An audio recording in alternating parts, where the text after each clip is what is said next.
At a party with my fiancée Jenna and her friends, she said she had to step out. 2 hours later, she still wasn't back. As I went to look for her, I heard her best friends speaking in Spanish, a language they thought I didn't understand. This idiot has no idea he's being cheated on, one laughed. Another added, I bet Jenna and Leo are really going at it. She said Creed isn't as big as Leo anyway. Poor fool, we're tearing him apart and he doesn't even know. I stood frozen, my mind blank. Just then Jenna walked in, flushed and satisfied. How was it? Her friend asked in Spanish. A thrill? Completely, Jenna replied huskily. I couldn't get enough. One. Leo followed her in, casually draping an arm over her shoulder like he always did, the quintessential guy best friend. But now I saw it, a cluster of angry purple hickeys blooming on the pale skin of her neck. I collapsed back onto the sofa, the air punched from my lungs. A cold wave of despair washed over me. Her friends, like a pack of hyenas, kept prodding her in Spanish, demanding details of her tryst. Jenna, perhaps pricked by a sliver of guilt, instinctively pushed Leo's hand away and glanced at me. She crossed the room and sat down beside me. Hey, what are you so nervous about? One of her friends teased. He can't understand a word we're saying. If we were speaking French or something, then you'd have to worry. Yeah, with Spanish he's totally lost. Right, guys? Hahaha. You all are so mean, ganging up on the poor gringo. Hearing that, Jenna seemed to relax. She leaned in and pressed a light, meaningless kiss to my lips. Creed, honey, don't mind them, she said in English.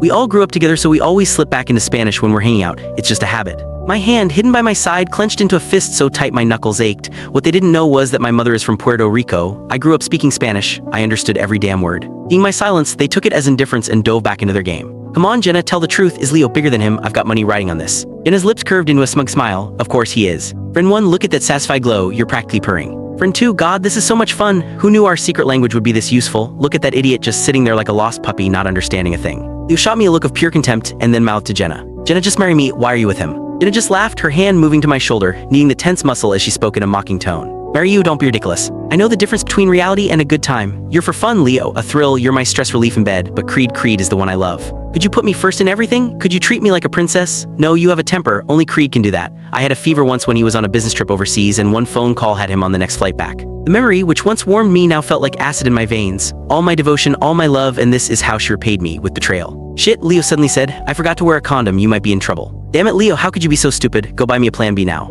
Hey, he said with a wicked grin, why don't we make Creed go? If we're going to play, let's go all the way. You.